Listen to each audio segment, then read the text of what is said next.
The reunion hall buzzed with laughter and clinking glasses, a sound that only reminded me how out of place I felt standing there in a wrinkled shirt and worn-out shoes. I hadn't wanted to come, but my son, Ethan, had begged me. He wanted to see where his parents had once been happy, back when life hadn't fallen apart. So I showed up, holding his small hand, telling myself it was just one evening and then we'd go home. The moment my ex-wife, Laura, spotted me, her smile twisted into something sharp. She was dressed in a sleek red dress, her arm linked with a man in an expensive suit. They looked like they belonged on the cover of a magazine. Her eyes flicked down to Ethan, then back to me, and she laughed softly, not even bothering to lower her voice. "You actually came like that," she said, glancing at my clothes. "Still struggling, I see." I tried to ignore it, but she didn't stop. She leaned closer to her friends, loudly explaining how she had escaped a life of mediocrity. "Single dad, no money, no future," she said, each word landing like a slap. Ethan squeezed my hand tighter, and I felt my chest tighten. I smiled at him, pretending everything was fine, even as my face burned with shame. Old classmates gathered around, their polite nods masking curiosity. Some asked about my job, and before I could answer, Laura jumped in. "Oh, he's just an assistant somewhere," she said. "Nothing impressive." She laughed again, and her friends joined in. I swallowed my pride and focused on my son, reminding myself that I was there for him, not for her. I told Ethan we'd get some drinks, hoping to escape the whispers. As we moved toward the refreshment table, I felt eyes on my back. I could hear Laura's voice trailing after us, joking about how love doesn't pay the bills. Ethan looked up at me with worried eyes and asked quietly, "Dad, did you do something wrong?" I knelt down to his level, forcing a smile. "No, buddy. Sometimes people forget what really matters." I meant it, even if part of me doubted myself in that moment. Being a single dad wasn't easy. I worked long hours, cooked late-night dinners, helped with homework, and fell asleep exhausted. But I was there. Every day. Just as I stood up, a sudden hush spread through the room. The laughter faded, replaced by whispers of surprise. I turned around, confused, and saw a group of well-dressed men entering the hall. At their center was a tall, confident figure I recognized instantly. My heart skipped. It was my boss. The billionaire CEO of the company where I worked had arrived, his presence commanding immediate attention. He scanned the room calmly, then his eyes landed on me.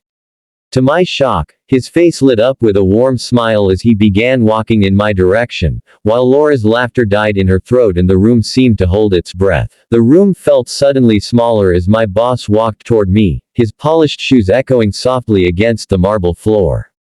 Conversations stopped one by one, replaced by the low hum of curiosity. I stood frozen, unsure whether to greet him or pretend I didn't exist. Billionaires don't usually cross rooms for assistance, especially at high school reunions.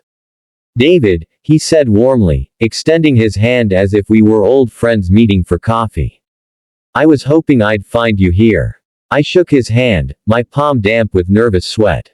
Ethan stared up at him with wide eyes, clearly sensing something important was happening.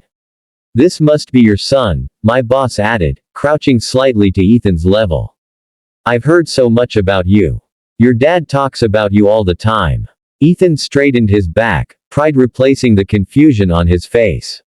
"Nice to meet you, sir," he said, his small voice steady. Behind us, I could feel Laura's gaze burning into my back. She stepped closer, her smile tight and forced. "I didn't realize you knew my ex-husband," she said, her tone dripping with surprise. My boss turned to her calmly, studying her for a moment before speaking. "Of course I know him," he replied. "David is one of the most reliable people in my company." The words hit the room like a shockwave. Whispers rippled through the crowd. Reliable wasn't a word anyone here had ever used to describe me before. Laura laughed awkwardly. "Oh, that's kind of you to say, but he's just an assistant, right?" She said it as if she were clarifying a misunderstanding. My boss raised an eyebrow, clearly amused. He started as an assistant, he corrected gently. But titles don't always reflect value. David runs several of our most sensitive operations.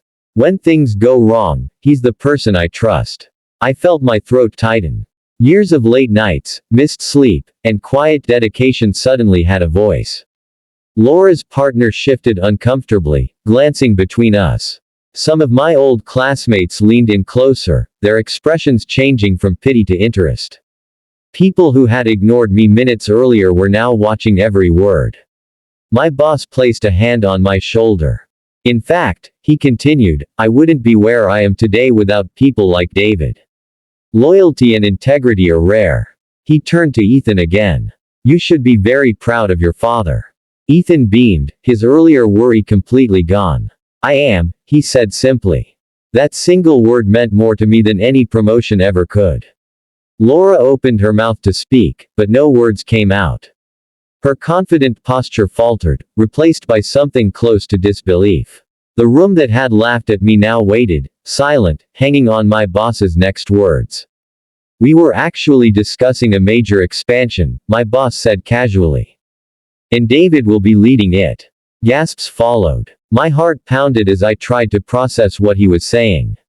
Leading it. He leaned closer to me and spoke quietly. We'll talk details on Monday, he said with a wink. Then he straightened and addressed the group with a polite nod before moving on. As he walked away, the tension slowly returned to sound. People rushed forward with forced smiles and sudden respect. I stood there, stunned, holding Ethan's hand, while Laura stared at me as if she were seeing a stranger for the first time.